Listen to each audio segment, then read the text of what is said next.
Rifftrax. Never pick tracks when the riffs are missing. Why you always gotta pick Rifftrax? It's your lucky day, it's time for Rifftrax.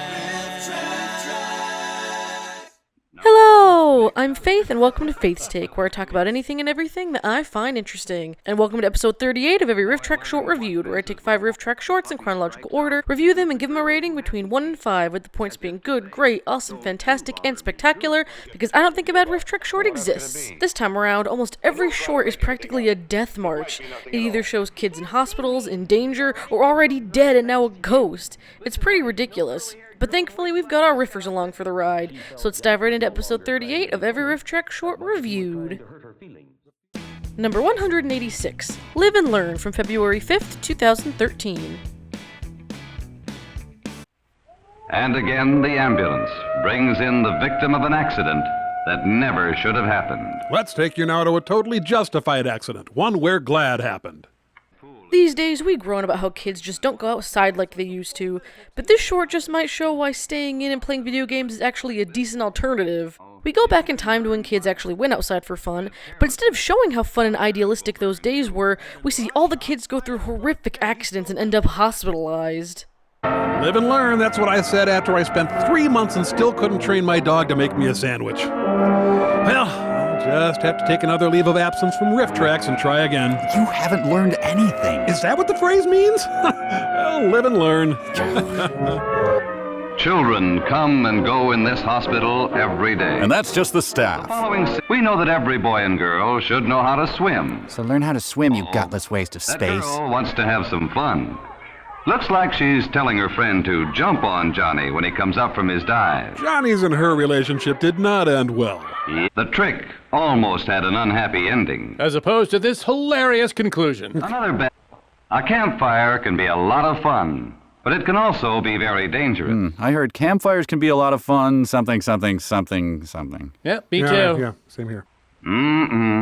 If that's gas in that can, he's going to be awfully sorry. And if that wasn't gas, they really sucked at can labeling back then. Maybe one of... Come on, Mike, don't be afraid. Jump. It's not high. My femur barely broke through the Mike, skin. Not wanting to appear afraid, takes a deep breath and jumps. And yes, the kid we forced to play the kid who broke his leg also broke his leg. Some of the kids that end up in accidents here did something they weren't supposed to, like playing in the middle of the street or running with scissors. However, a ton of these kids get hurt just because their friends are absolute morons. One kid rocks his friend out of their canoe while laughing maniacally, and another blinds his friend by shooting glass bottles into his eye. I feel like the real message of this short should be surrounding yourself by fewer idiots. Here's something else to look out for. Playing in the streets. Ball games are fun, but they should also be safe. I heard ball games in the street That's are what fun, playgrounds something. and schoolyards Yeah, are me too. for. Or if he keeps his eye on the ball, he can't look out for traffic, too. Guy in the car's yelling, I got it! Mine! This gave Ed a chance to start rocking the canoe and scare poor Bob. But once again, what started out as an innocent joke ended up in something more serious. It ended up in romance. He's a good shot, but look what happened. Somewhere Ralphie's mom laughs maniacally. Is it worth this, boys and girls? Supposing this were you. Well, maybe a pirate-style eye patch. Ooh. That'd be totally worth it. Oh, yeah. Just getting a half look at the world because someone didn't know how to use a gun safely. Not how vision actually works. Doesn't seem possible an accident could happen here, does it? Well, it does with you at the helm, bub. When she heard her father, she jumped to her feet. Red rum. This time it was different. She tripped and fell on the scissors. Just as I planned it. And the doctor has another patch-up job to do. Now, how could anything possibly happen to these boys? Well, now you're just getting smug, you sadistic bastard. Come and look at all the dead bodies at the bottom. No, Nick doesn't stop until it's too late. You youngsters can save yourselves a lot of pain if you just stop and think. You morons. Listen to the advice. While the short itself isn't exactly uplifting, Mike, Kevin, and Bill make it much more enjoyable to watch, and it earns a 3 out of 5. For instance, this looks simple, doesn't it? Surviving in a post-apocalyptic rural landscape? No, actually. Number 187, Safety with Animals, from February 12th, 2013. To get a close look at a wild bird or animal, is a rare experience. that most of us only have 9 or 10 times a day for 80 years. Boxes, Have you ever wanted to just walk into a forest and adopt the first animal you see? Just pick it up and take it home? Well, this short will tell you which animals are okay to do that with and which ones aren't. The narrator tells us what animals are the most venomous, but also assures us that there are plenty of animals we can keep that won't kill us. For instance, feel free to pick up any non-venomous snake out there, but you better as heck watch yourself around horses. Grover Jennings, Cornet is vowing to crush us as we speak. Lyda Smiley, wife of the prominent Muppet game show host. New Zealand? No. Ah, Gene Rayburn. This is Bill, I assume. They're usually Bill. learning to be around Hey. animals safely. If we understand an animal, we aren't afraid of it. What? Just understand that great white shark, kids. Safety around. Sometimes an owl will attack anything it sees moving. And with big owls, it is best to watch quietly and from a distance. How are you planning on watching the owl? In fact, the only rodents safe to handle Are these those originators of the bred bubonic and plague? raised for pet. This snake is poisonous. If you ingest it, induce vomiting. Experts say reptiles are Reptiles? the only wild See Dr. animals who can Zoidberg? take young, and some snakes are safe to handle and make into pets. Sadly, this is If not you one of know them. How to approach them, how to pick them up, and how to hold them. Just pluck any animal out of the Few gutter. exceptions, wild horses can be dangerous. You can lose your life savings betting on them. But for some reason, he doesn't like this boy's petting. We tell the boy to keep it up or we're canceling his Tries to birthday. get the boy to stop. And teasing animals often leads to accidents. Which lead to thousands of For YouTube teasing views. excites an animal. Watch the kids continue to be encouraged by the short's producers to tease all the animals just to show us how dangerous and agitated they can become. And the calm voice of the narrator being placed over footage of kids being bitten by a dog is a little unsettling to say the least. The narrator basically says that as long as you're careful, you can touch any non-aggressive wild animal you see, instead of, telling kids just not to touch them at all. He is not afraid. This helps, for fear excites animals. No fear t-shirts calm them. Aren't if either dog could knock the boy down by jumping up on him. Don't give him ideas, you bastard! Exciting animals by teasing them can make many of them dangerous.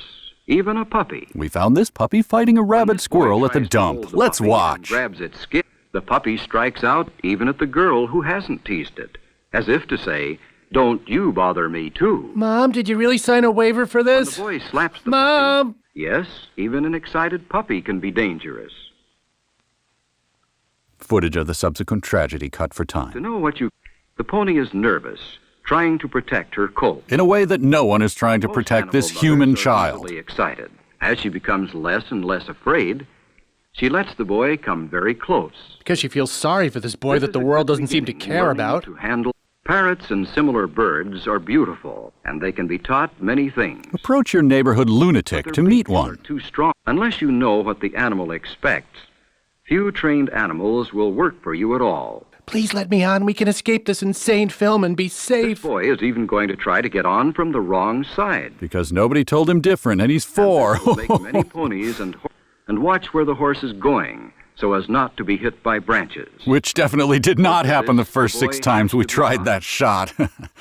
To be safe around animals is to know them, to judge what you can do with them, and to be skillful in doing it. Skillfully toss Having a crappy big dog toys in the willing to dirt. take your commands, he can even protect you, can't he?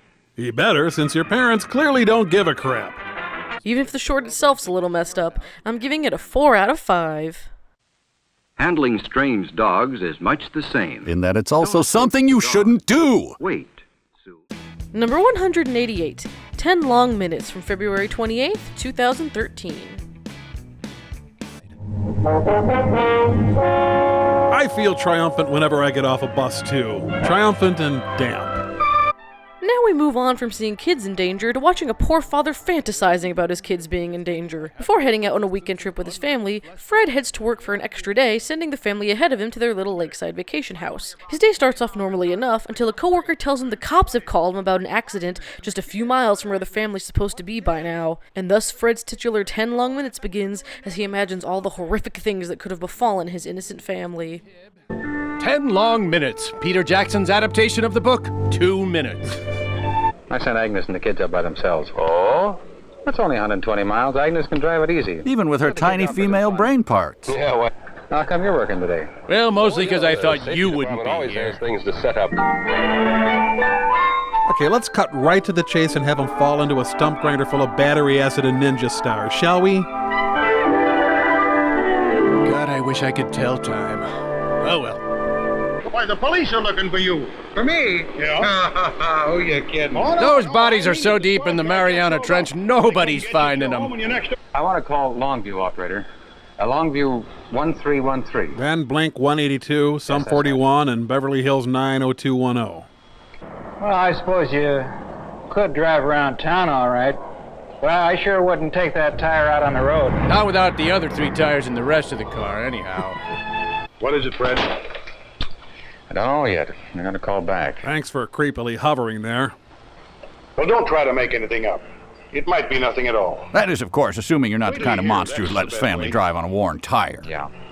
Of course, he immediately tries calling those who would know what the heck's going on, but he can't get a hold of anyone with any useful information. Even when people are calling him back, they just give him the vaguest information they possibly can, not actually telling him whether or not his family's okay, hospitalized, or dead. And his mind goes out of control as he realizes how freaking dangerous that stupid lake house is. But thankfully, in the end, his family was perfectly fine after all. Fred! Telephone! Just sounded like a bunch of anguish screaming. Anyway, hurry back or you're fired. Thanks for the dough. Your family's dead. Left at 5:30 to get away from the traffic. Well, then they more than likely arrived by 9:30 at the latest. Arrived in hell, that is. Your family's likely dead, Fred. Hello. I'd like to talk... He isn't. As expected, isn't he? Too shaken up from the mangled corpses? But Well, all right, have him call me as soon as he comes in. And maybe don't call me to tell me he's not there yet. No, his shoes might suffer moderate scuffing. How did he in good conscience send his family here? Evidently death lurks around every corner.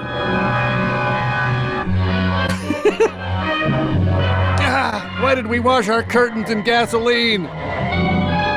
Wait, Timmy, I want to die too. Yeah. Listen, Cook, you're a hard guy to find. Got a stiff here that died cursing your name. An accident investigation.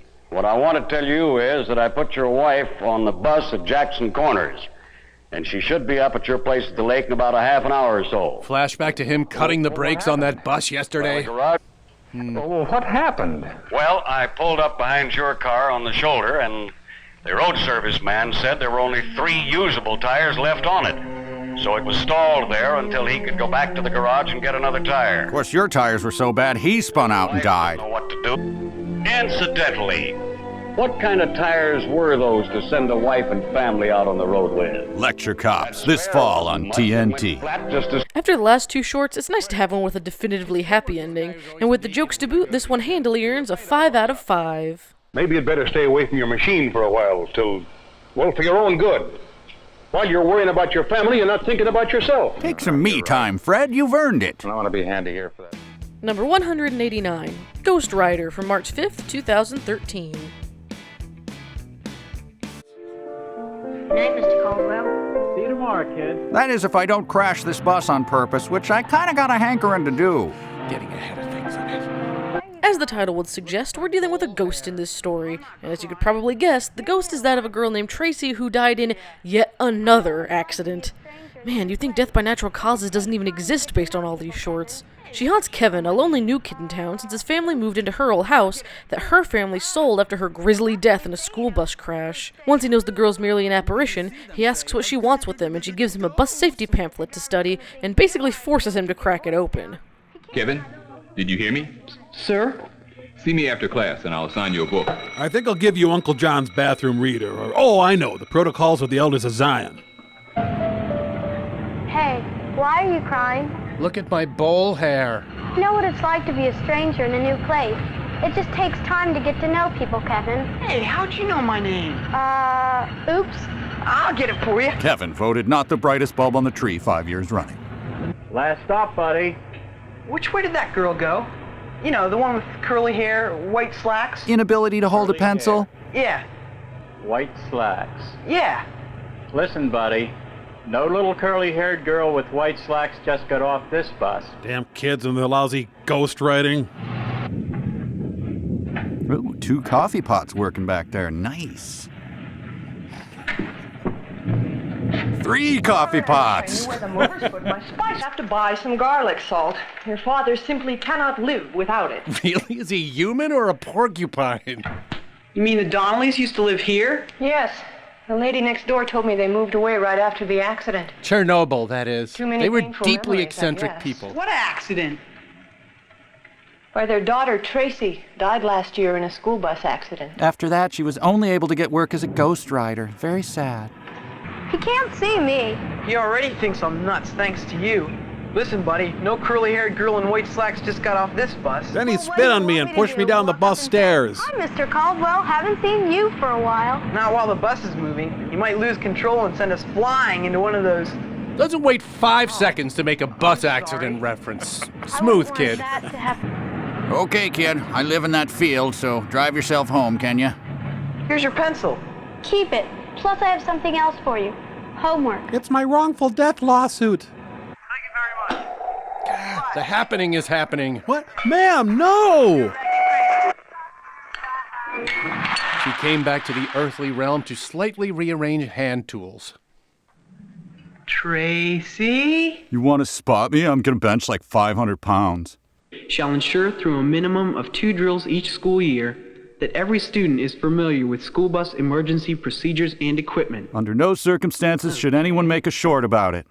Apparently, Tracy's not merely a ghost, but can see the future as well, as she warns Kevin that he's going to need to remember all the safety tips he learned the night before. And right on cue, we get a photo montage of the bus crashing and nearly falling off a cliff. With Tracy as his coach, having learned the bus safety pointers the hard way, Kevin takes the lead to save everybody, while all the other kids leave him alone on the falling bus to save the knocked-out driver by himself. Once everybody is safe and sound, we get to see the bus plummet down into the ravine. Tracy then disappears, having fulfilled her purpose and helping Kevin save the others from her terrible fate, leaving Kevin alone to sadly contemplate. So the new kid kind of sucks, doesn't he? He can hear you. He can't. He's new. It is not a dumb handout, and you'd better know what's in it because you're going to need it. Jeez, this harbinger of his own grim mortality is such a nag. That music, it's being driven by a shark. Wouldn't it be cool if they took these still shots of the bus accident, added a whole bunch more, then showed them in rapid sequence to create a sort of moving picture? Great idea, but kind of nuts. I can dream, can't I? Get them quiet. Hey, everybody. Louder. Stop ghostwriting my ass. Better see if anyone's hurt. You there with the severed leg. You hurt? Everybody up there okay? Andrew's cut, and the driver's unconscious. Do something, man. I'm too busy not doing Bring her something. back. And their actions in the next 5 minutes make Lord of the Flies seem like High School Musical. This is it except for the bus driver. You better do something about him real fast. Again, I'd do it, but I don't want to. Mr. Caldwell? Take the suicide capsule. You've dishonored yourself. Getting out of here. My clarinet! Jenny, don't go down there! The early 80s, when all the tweens were middle-aged. And now Gazira's coming. I can still grab my clarinet, I know it! Tracy! Tracy is sailing to the undying lands now, where manly corduroy jackets are still fashionable. If it helps, I'll put a sheet over my head and hand you safety pamphlets. Come on. This is a short with some actually decent information, a unique story, by educational short standards anyway, and is mildly interesting even without the riffs. But with that extra layer of Rifftrax goodness, this short earns a 5 out of 5. Of all the bus plunges I've ever seen, and guys, you know I've seen a lot of bus plunges. This one here is the bus plungiest. Number 190, The Other Fellow's Feelings, from April 10th, 2013. Jack first teased Judy on impulse. Most teasing begins that way. Some of it never goes any farther than good-natured bantering. Other times it devolves into sacks of rodent skulls left on doorsteps in the middle of the night. Yet Jack... Finally, we get to the only short today that doesn't feature any physical injuries. No, this one focuses on emotional pain instead. We open with a girl named Judy openly crying in class and claiming that is due to her classmate Jack's constant teasing. The short then flashes back to give us the full story. One day, Judy brought perfume to school and Jack ran into her breaking the bottle, and after getting the overwhelming smell an entire bottle of broken perfume would beset on a person, it causes him to tease her from that day forward.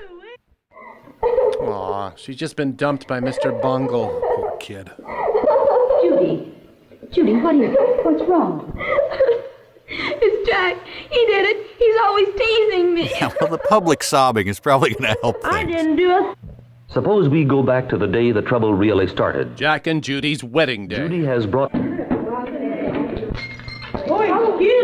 My high karate. Oh, God, did you bottle Bobcat urine? Woo-wee, stinky. Oh, you stop that. No, seriously, my eyes are burning. I can't see. Places, please. She felt Jack was no longer trying to be funny, as much as he was trying to hurt her feelings. The feelings of the other fellow, right? Yep, fellow. You stinky, Judy is a stinky. Hey, leave that fella alone. Since Jack apparently doesn't have any friends or a life to speak of, I can't imagine why, he continues to tease Judy so much and so often that her grades even begin to slip. The teacher, noticing Judy's unhappiness, wants to help her, but Judy refuses to admit what's wrong. Even the classmates begin to tell Jack to leave her alone and encourage Judy to tell the teacher what's been happening, and it all comes to a head with her bout of public misery. The narrator then shows us all the ways Judy and the other classmates could have fixed the situation well before it escalated so far. She spent more time worrying about Jack's next attack than about her studying. Studying the chemistry of sulfur didn't help her focus either. I'd like to talk with you. Why, yes, Miss Brown. I'll see you.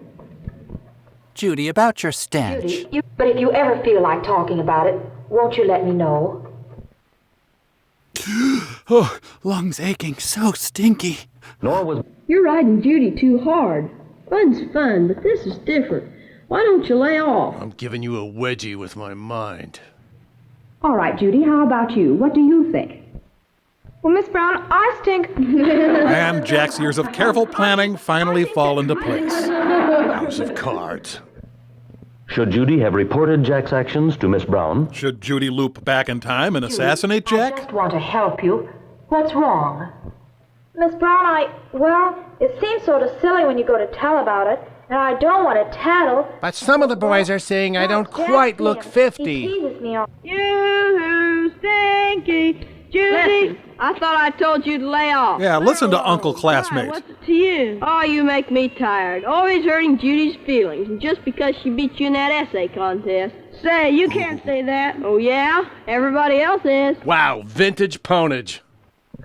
Wherever you go, there will be those who can't take it. They're called big babies. When someone is making every effort to hurt our feelings, very few of us can take it. Narrator's a big fat jerk! But why? Weird as it sounds, after all the death and devastation we've witnessed here today, a simple short about schoolyard bullying is almost refreshing, and this one earns a 4.5 out of 5. What would you do? God, they're staring into my soul. Stop it! Okay, I'm sorry I hit Kathy Hogan with a slush ball during recess. Please forgive me, Kathy. Oh, dear God, I'm going to hell. I'm sorry, Kathy. Don't let the eagle hurt me. As always, thank you all so much for watching, and huge thanks to all of my incredible Patreon supporters, including Jackie Ball, Kevin Nata, Victor Cordova, Tony G, and Nicholas Ashworth. I'm working hard on getting some special Christmas Google image videos ready, and planning on at least one special Christmas review as well. I'm also finally rewatching Season 11 of MST3K on Netflix to be all set for Season 12 on Thanksgiving. Thanks again, and I'll see you guys later.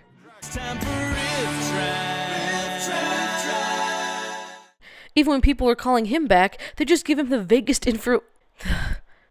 After the last two shorts, it's nice to have... With Tracy as his coach, having learned the pointers from... With Tracy as his coach, having learned the porn... Oh my gosh. With Tracy as his coach, having learned the point... Oh my goodness, pointers! It's not even a hard word to say. And after getting the overwhelming smell of an entire bottle of broken perfume... Finally, we get to the one short today that doesn't feature any physical injuries. Oh my gosh.